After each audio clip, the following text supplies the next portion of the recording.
Far out at sea, the water is as blue as the bluest cornflower, and as clear as the clearest crystal.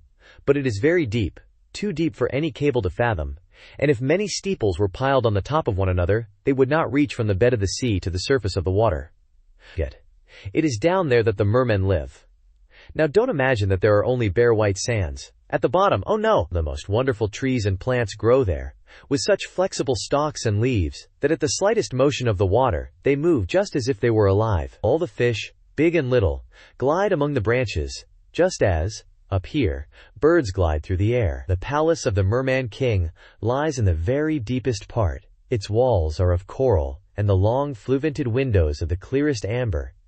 But the roof is made of mussel shells, which open and shut with the lapping of the water. This has a lovely effect, for there are gleaming pearls in every shell, any one of which would be the pride of a queen's crown. The Merman King had been for many years a widower, but his old mother kept house for him. She was a clever woman, but so proud of her noble birth that she wore 12 oysters on her tail, while the other grandees were only allowed 6. Otherwise she was worthy of all praise, especially because she was so fond of the little mermaid princesses, her grandchildren. They were 6 beautiful children, but the youngest was the prettiest of all. Her skin was as soft and delicate as a rose leaf, her eyes as blue as the deepest sea, but like all the others she had no feet, and instead of legs she had a fish's tail. 2. The Mermaid. All the livelong day they used to play in the palace, in the great halls, where living flowers grew out of the walls. When the great amber windows were thrown open, the fish swam in, just as the swallows fly into our rooms when we open the windows. But the fish swam right up to the little princesses, ate out of their hands, and allowed themselves to be patted. Outside the palace was a large garden, with fiery red and deep blue trees, the fruit of which shone like gold, while the flowers glowed like fire on their ceaselessly waving stalks. The ground was of the finest sand, but it was of a blue phosphorescent tint. Everything was bathed in a wondrous blue light down there. You might more readily have supposed yourself to be high up in the air, with only the sky above and below you, than that you were at the bottom of the ocean. At Ahina, dead calm, you could just catch a glimpse of the sun like a purple flower, with a stream of light radiating from its calyx. Each little princess had her own little plot of garden, where she could dig and plant just as she liked. One made her flower bed in the shape of a whale, another thought it nice to have hers like a little mermaid, but the youngest made hers quite round like the sun, and she would only have flowers of a rosy hue like its beams. She was a curious child, quiet and thoughtful, and while the other sisters decked out their gardens with all kinds of extraordinary objects which they got from wrecks, she would have nothing besides the rosy flowers like the sun up above, except a statue of a beautiful boy. It was hewn out of the purest white marble, and had gone to the bottom from some wreck. By the statue she planted a rosy red weeping willow, which grew splendidly, and the fresh delicate branches hung round and over it, till they almost touched the blue sand where the shadows showed violet, and were ever moving like the branches. It looked as if the leaves and the roots were playfully interchanging kisses. Nothing gave her greater pleasure than to hear about the world of human beings up above. She made her old grandmother tell her all that she knew about ships and towns, people and animals. But above all, it seemed strangely beautiful to her that up on the earth the flowers were scented, for they were not so at the bottom of the sea, also that the woods were green, and that the fish which were to be seen, the mermaid among the branches, could sing so loudly and sweetly that it was a delight to listen to them. You see, the grandmother called little birds fish, or the mermaids would not have understood her, as they had never seen a bird. "When you are 15, said the grandmother, you will be allowed to rise up from the sea, and sit on the rocks in the moonlight, and look at the big ships sailing by, and you will also see woods and towns." Quote, one of the sisters would be 15 in the following year, but the others, well, they were each 1 year younger than the other, so that the youngest had 5 whole years to wait before she would be allowed to come up from the bottom, to see what things were like on earth. But each one promised the others to give a full account of all that she had seen, and found most wonderful on the first day. Their grandmother could never tell them enough, for there were so many things about which they wanted information. None of them was so full of longings as the youngest. the very one who had the longest time to wait, and who was so quiet and dreamy. Many a night she stood by the open windows, and looked up through the dark blue water which the fish were lashing with their tails and fins. She could see the moon and the stars. It is true, their light was pale, but they looked much bigger through the water than they do to our eyes. When she saw a dark shadow glide between her and them, she knew that it was either a whale swimming above her, or else a ship laden with human beings. I am certain they never dreamt that a lovely little mermaid was standing down below, stretching up her white hands towards the keel. The eldest princess had now reached her 15th birthday, and was to venture above the water. When she came back she had hundreds of things to tell them, but the most delightful of all, she said, was to lie in the moonlight on a sandbank in a calm sea, and to gaze at the large town close to the shore, where the lights twinkled like hundreds of stars, to listen to music and the noise and bustle of carriages and people, to see the many church towers and spires, and to hear the bells ringing. And just because she could not go on shore, she longed for that most of all. Oh, how eagerly the youngest sister listened, and when, later in the evening, she stood at the open window and looked up through the dark blue water, she thought of the big town, for the mermaids, with all its noise and bustle, and fancied that she could even hear the church bells ringing. The year after, the second sister was allowed to mount up through the water and swim about wherever she liked. The sun was just going down when she reached the surface, the most beautiful sight, she thought, that she had ever seen. The whole sky had looked like gold, she said, and as for the clouds, well, their beauty was beyond description. They floated in red and violet splendor over her head, and, far faster than they went, a flock of wild swans flew like a long white veil over the water towards the setting sun. She swam towards it, but it sank, and all the rosy light on clouds and water faded away. The year after that the third sister went up, and being much the most venturesome of them all, swam up a broad river which ran into the sea. She saw beautiful green vine-clad hills, palaces and country seats peeping through splendid woods. She heard the birds singing, and the sun was so hot that she was often obliged to dive to cool her burning face. In a tiny bay she found a troop of little children running about naked and paddling in the water. She wanted to play with them, but they were frightened and ran away. Then a little black animal came up. It was a dog, but she had never seen one before. It barked so furiously at her that she was frightened and made for the open sea. She could never forget the beautiful woods, the green hills, and the lovely children who could swim in the water, although they had no fishes' tails. The fourth sister was not so brave. She stayed in the remotest part of the ocean, and, according to her account, that was the most beautiful spot. You could see for miles and miles around you, and the sky above was like a great glass dome. She had seen ships, but only far away, so that they looked like seagulls. There were grotesque dolphins turning somersaults, and gigantic whales squirting water through their nostrils like hundreds of fountains on every side. Now the fifth sister's turn came.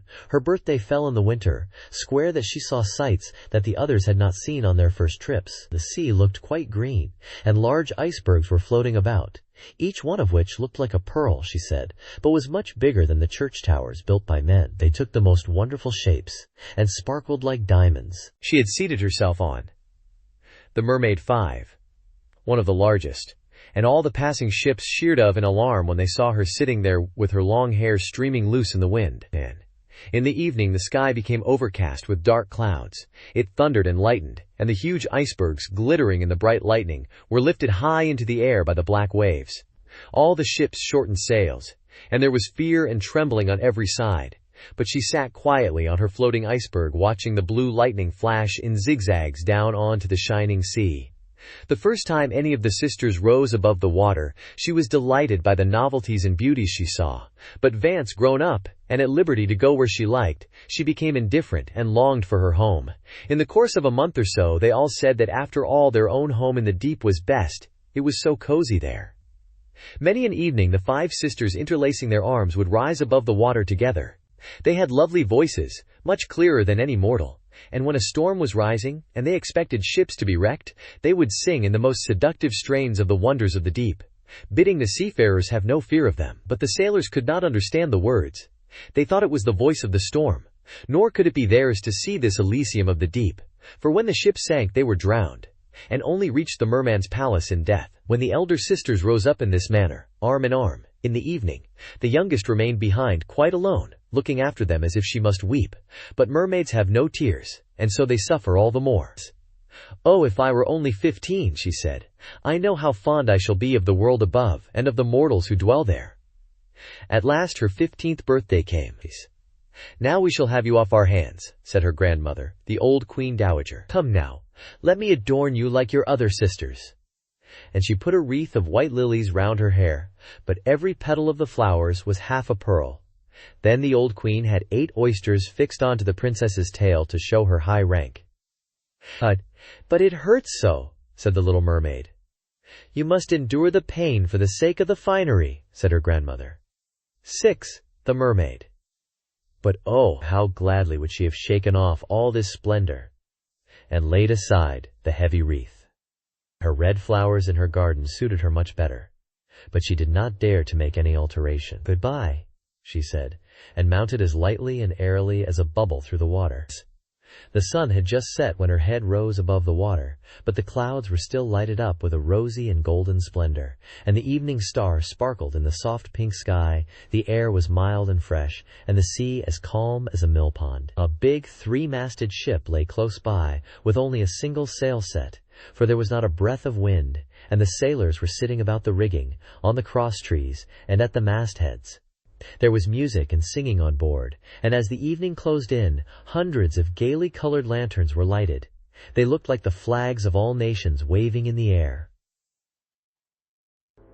The little mermaid swam right up to the cabin windows, and every time she was lifted by the swell, she could see through the transparent panes crowds of gaily dressed people. The handsome DC of them all was the young prince, with large dark eyes.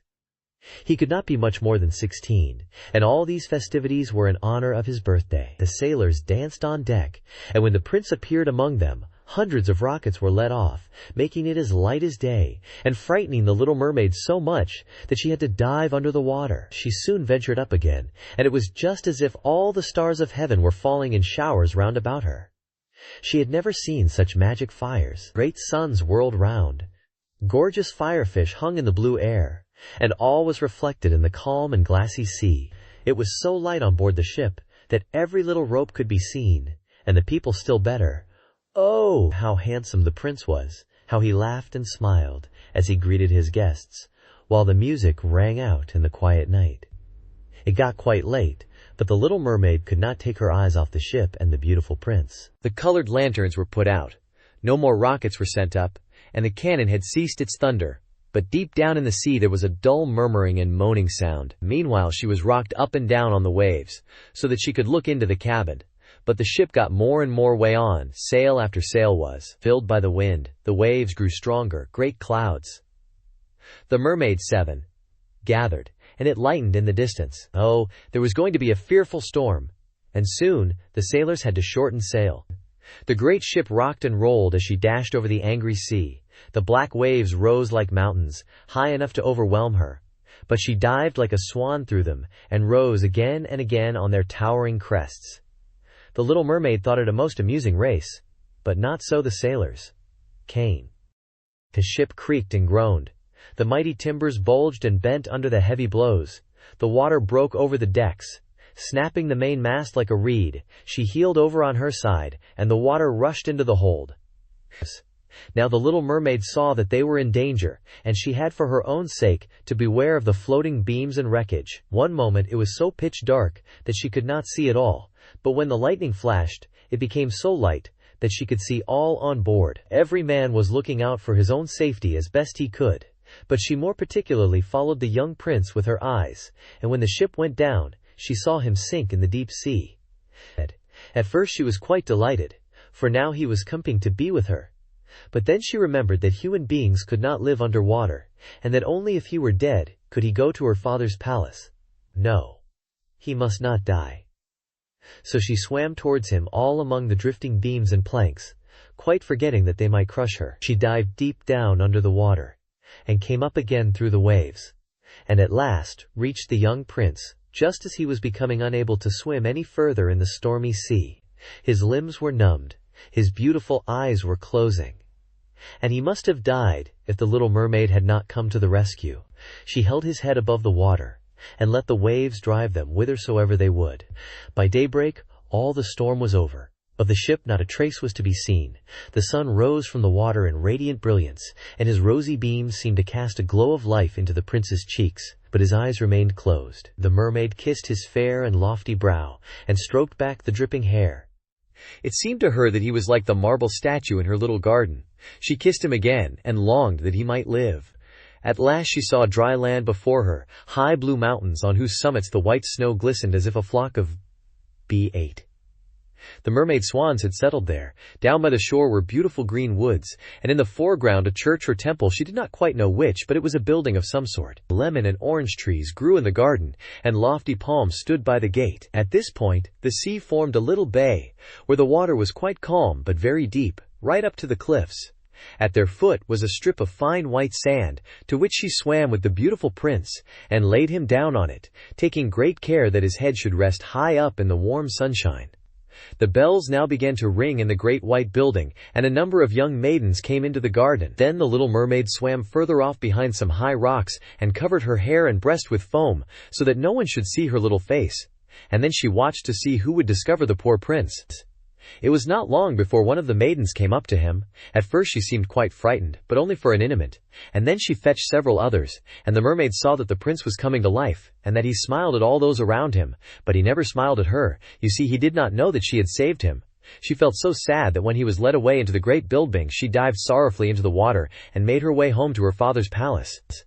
Always silent and thoughtful, she became more so now than ever. Her sisters often asked her what she had seen on her first visit to the surface, but she never would tell them anything. Many an evening and many a morning she would rise to the place where she had left the prince. She saw the fruit in the garden ripen, and then gathered. She saw the snow melt on the mountaintops, but she never saw the prince, so she always went home still sadder than before. At home, her only consolation was to sit in her little garden, with her arms twined round the handsome marble statue which reminded her of the prince. It was all in gloomy shade now, as she had ceased to tend her flowers, and the garden had become a neglected wilderness of long stalks and leaves entangled with the branches of the tree. At last she could not bear it any longer, so she told one of her sisters, and from her it soon spread to the others, but to no one else except to one or two other mermaids who only. The Mermaid 9 told their dearest friends. One of these knew all about the prince. She had also seen the festivities on the ship. She knew where he came from, and where his kingdom was situated. "Come, little sister," said the other princesses, and, throwing their arms round each other's shoulders, they rose from the water in a long line, just in front of the prince's palace.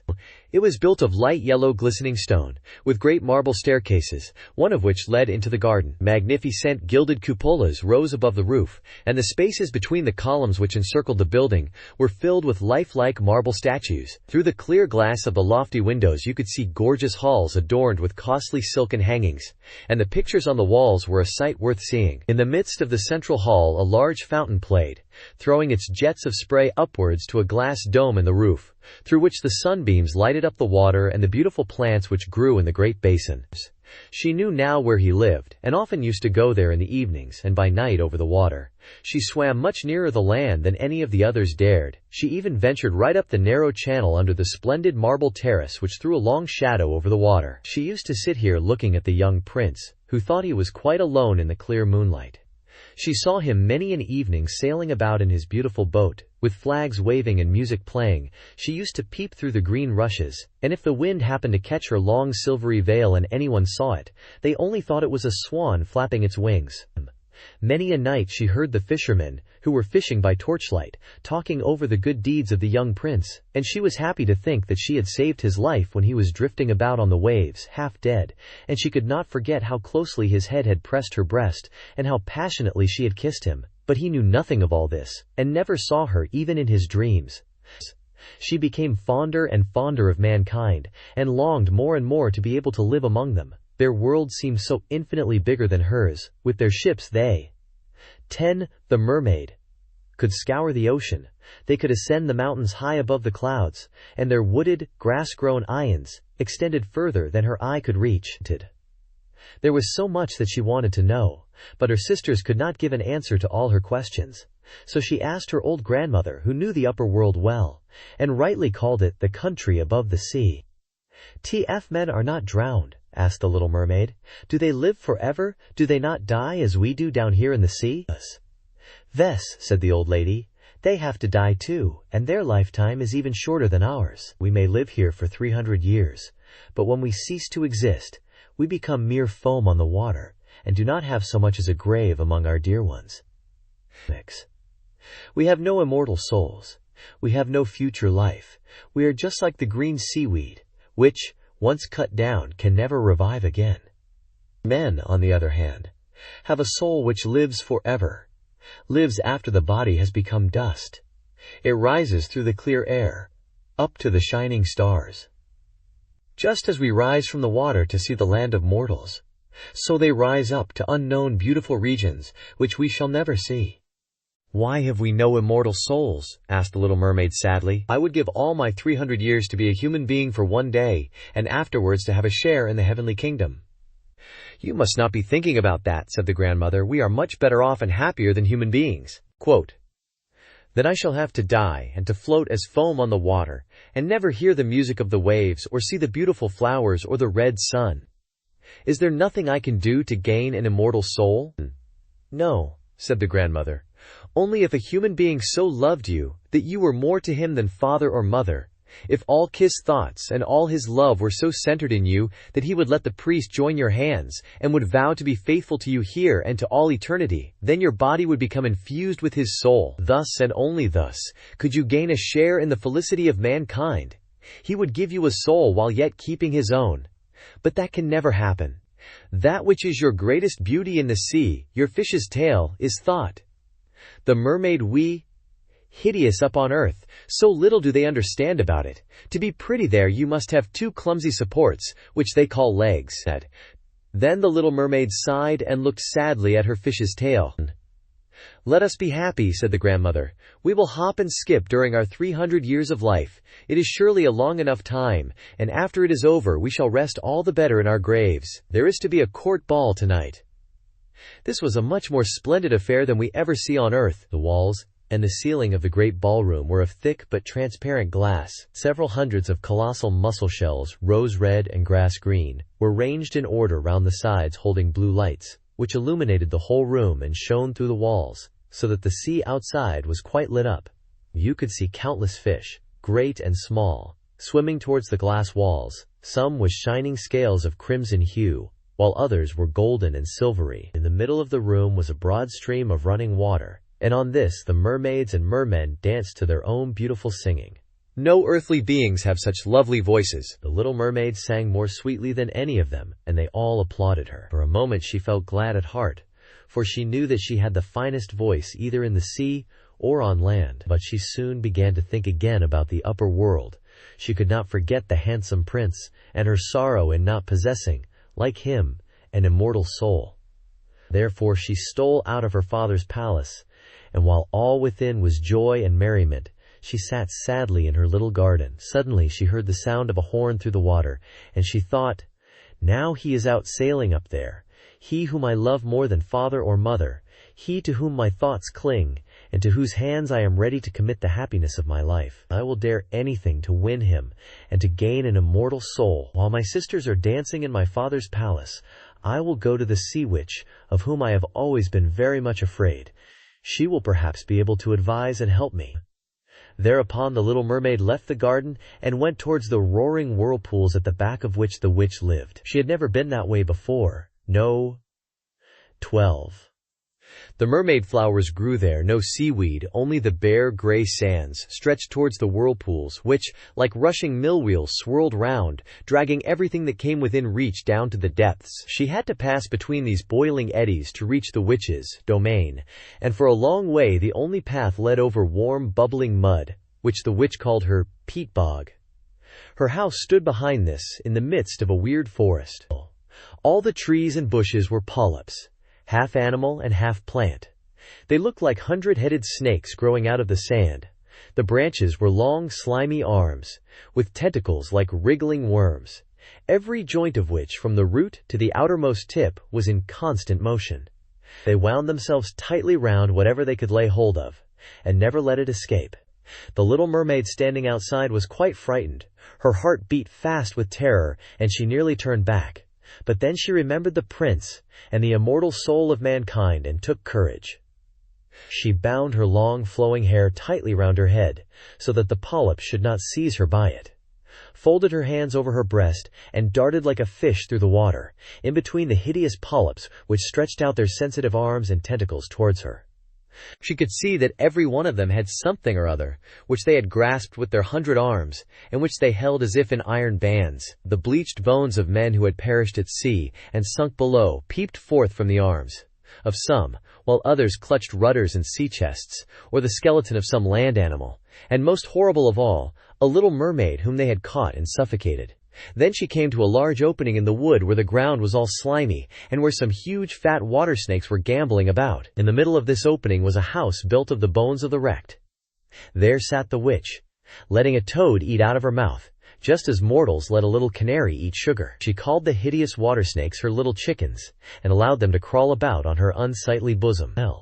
"I know very well what you have come here for," said the witch. "It is very foolish of you. All the same, you shall have your way, because it will lead you into misfortune, my fine princess. You want to get rid of your fish's tail, and instead to have 2 stumps to walk about upon like the Mermaid 13 human beings, so that the young prince may fall in love with you, and that you may win him and an immortal soul." Saying this, she gave such a loud, hideous laugh that the toad and the snakes fell to the ground and wriggled about there. "You are just in the nick of time," said the witch. "After sunrise tomorrow, I should not be able to help you until another year had run its course. I will make you a potion, and before sunrise you must swim ashore with it, seat yourself on the beach and drink it. Then your tail will divide and shrivel up to what men call beautiful legs. But it hurts. It is as if a sharp sword were running through you. All who see you will say that you are the most beautiful child of man they have ever seen. You will keep your gliding gait. No dancer will rival you. But every step you take will be as if you were treading upon sharp knives, so sharp as to draw blood. If you are willing to suffer all this, I am ready to help you." "Yes," said the little princess with a trembling voice, thinking of the prince and of winning an undying soul. "But remember," said the witch, "when once you have received a human form, you can never be a mermaid again.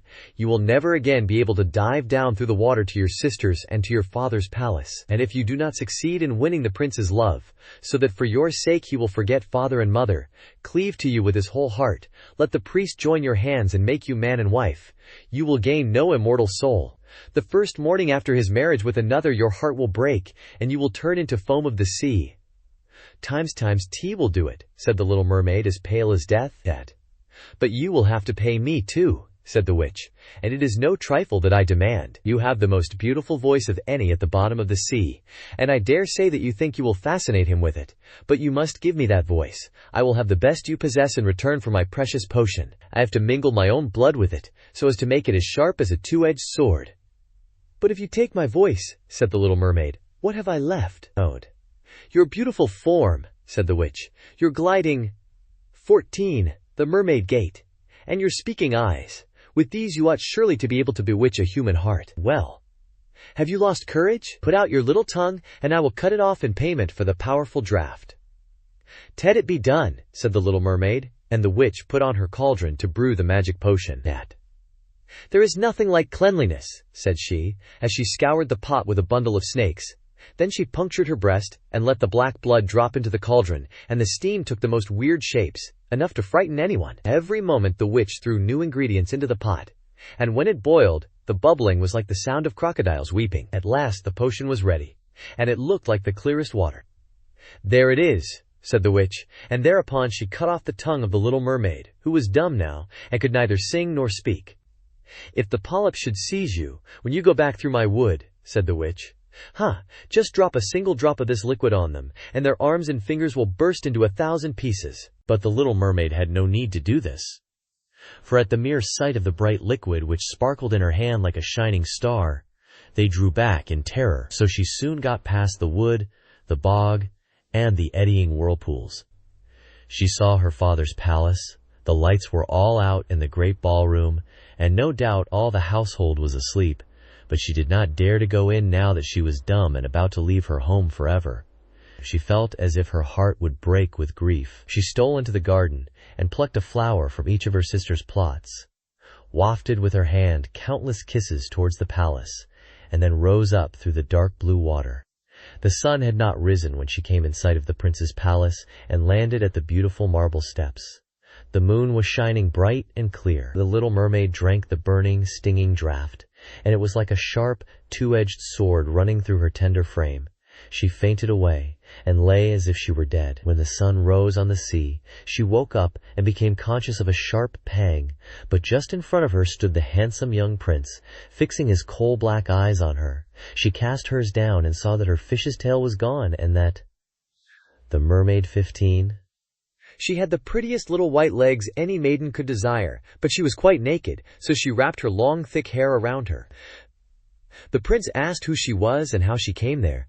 She looked at him tenderly, and with a sad expression in her dark blue eyes, but could not speak. Then he took her by the hand and led her into the palace. Every step she took was, as the witch had warned her beforehand, as if she were treading on sharp knives and spikes, but she bore it gladly. Led by the prince, she moved as lightly as a bubble, and he and everyone else marveled at her graceful gliding gait.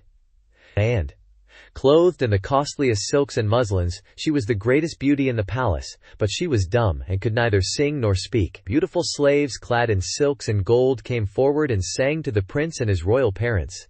One of them sang better than all the others, and the prince clapped his hands and smiled at her. That made the little mermaid very sad, for she knew that she used to sing far better herself. She thought, "Oh, if he only knew that for the sake of being with him, I had given up my voice forever." Now the slaves began to dance, graceful, undulating dances to enchanting music. Thereupon the little mermaid, lifting her beautiful white arms and raising herself on tiptoe, glided on the floor with a grace which none of the other dancers had yet attained. With every motion her grace and beauty became more apparent, and her eyes appealed more deeply to the heart than the songs of the slaves. Everyone was delighted with it, especially the prince, who called her his little foundling, and she danced on and on, notwithstanding that every time her foot touched the ground it was like treading on sharp knives. The prince said that she should always be near him, and she was allowed to sleep outside his door on a velvet cushion. He had a man's dress made for her, so that she could ride about with him. They used to ride through scented woods, where the green branches brushed her shoulders, and little birds sang among the fresh leaves. She climbed up the highest mountains with the prince, and although her delicate feet bled so that others saw it, she only laughed and followed him, until they saw the clouds sailing below them like a flock of birds, taking flight to distant lands. At home in the prince's palace, when at night the others were asleep, she used to go out onto the marble steps. 16. The mermaid cooled her burning feet to stand in the cold sea water, and at such times she used to think of those she had left in the deep. At night her sisters came arm in arm. They sang so sorrowfully as they swam on the water that she beckoned to them, and they recognized her, and told her how she had grieved them all. After that they visited her every night, and one night she saw, a long way out, her old grandmother, who for many years had not been above the water, and the merman king with his crown on his head. They stretched out their hands towards her, but did not venture so close to land as her sisters. Day by day she became dearer to the prince. He loved her as one loves a good sweet child, but it never entered his head to make her his queen. Yet unless she became his wife, she would never win an everlasting soul, but on his wedding morning would turn to sea foam. "Own, am I not dearer to you than any of them?" the little mermaid's eyes seemed to say when he took her in his arms and kissed her beautiful brow. "Yes, you are the dearest one to me," said the prince, "for you have the best heart of them all, and you are fondest of me. You are also like a young girl I once saw, but whom I never expect to see again. I was on board a ship which was wrecked. I was driven on shore by the waves close to a holy temple, where several young girls were ministering at a service. The youngest of them found me on the beach and saved my life. I saw her but twice. She was the only person I could love in this world.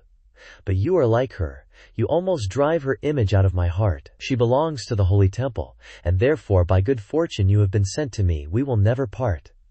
Alas! He does not know that it was I who saved his life, thought the little mermaid. I bore him over the sea to the wood where the temple stands. I sat behind the foam and watched to see if anyone would come.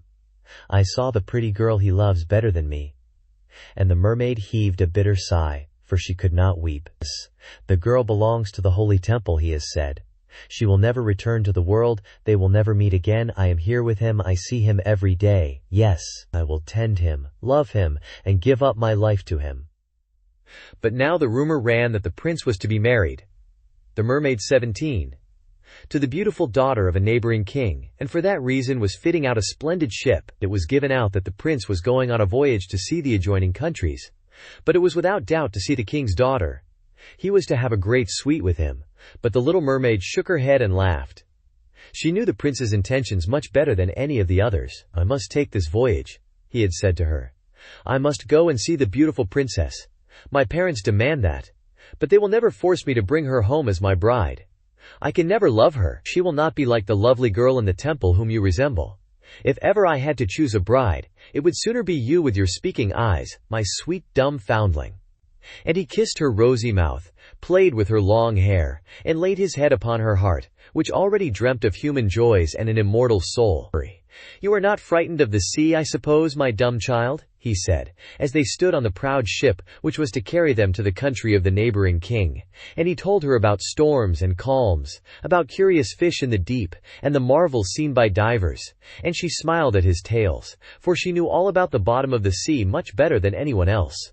At night, in the moonlight, when all were asleep, except the steersman who stood at the helm, she sat at the side of the ship trying to pierce the clear water with her eyes, and fancied she saw her father's palace, and above it her old grandmother with her silver crown on her head, looking up through the cross currents towards the keel of the ship. Then her sisters rose above the water. They gazed sadly at her, wringing their white hands. She beckoned to them, smiled, and was about to tell them that all was going well and happily with her, when the cabin boy approached, and the sisters dived down, but he supposed that the white objects he had seen were nothing but flakes of foam.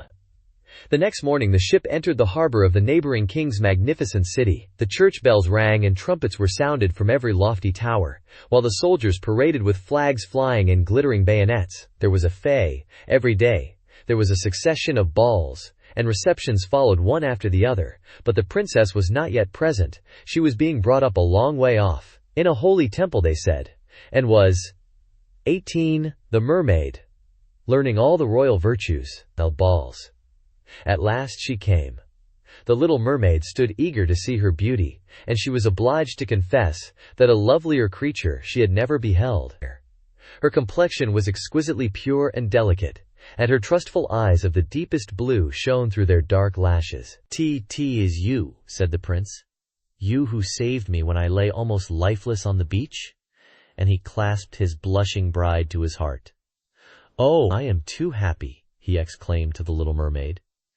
"A greater joy than I had dared to hope for has come to pass. You will rejoice at my joy, for you love me better than anyone." Then the little mermaid kissed his hand, and felt as if her heart were broken already. His wedding morn would bring death to her and change her to foam.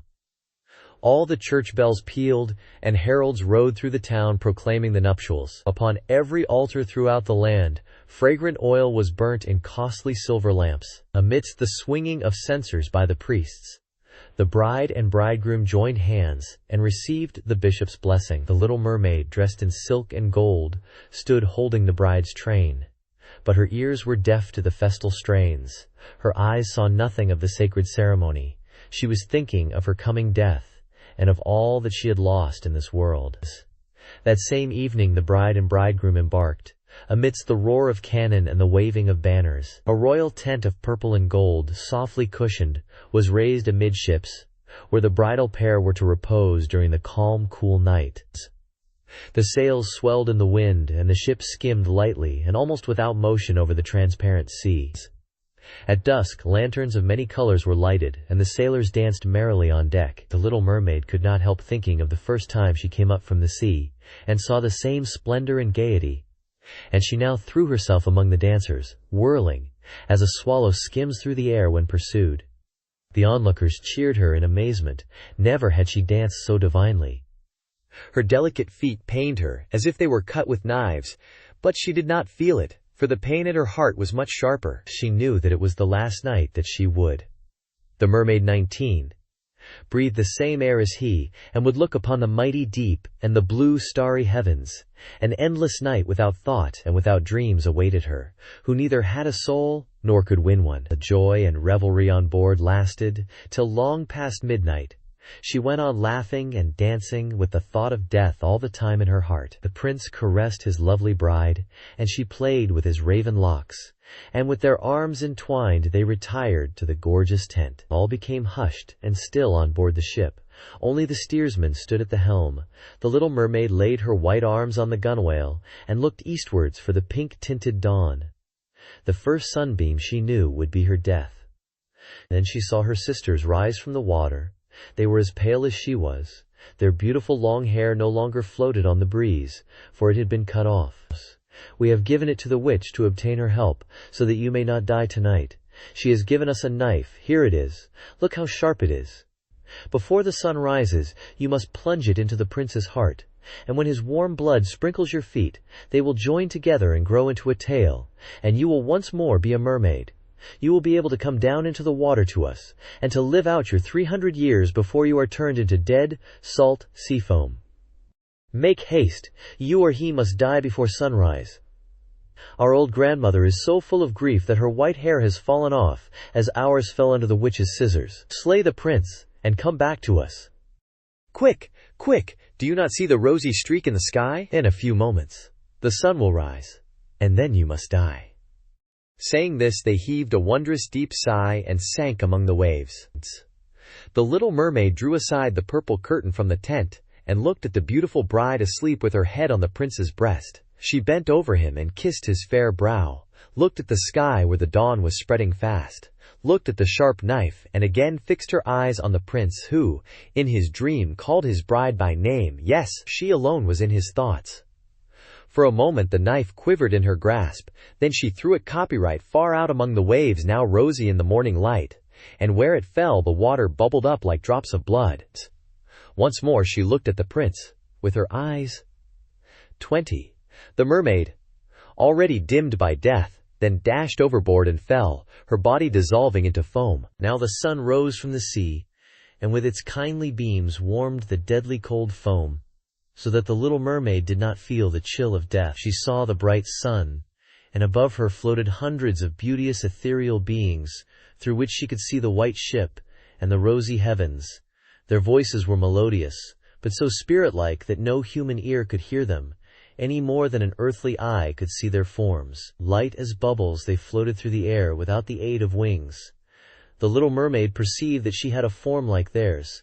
It gradually took shape out of the foam. "To whom am I coming?" said she, and her voice sounded like that of the other beings, so unearthly in its beauty that no music of ours could reproduce it. "To the daughters of the air," answered the others.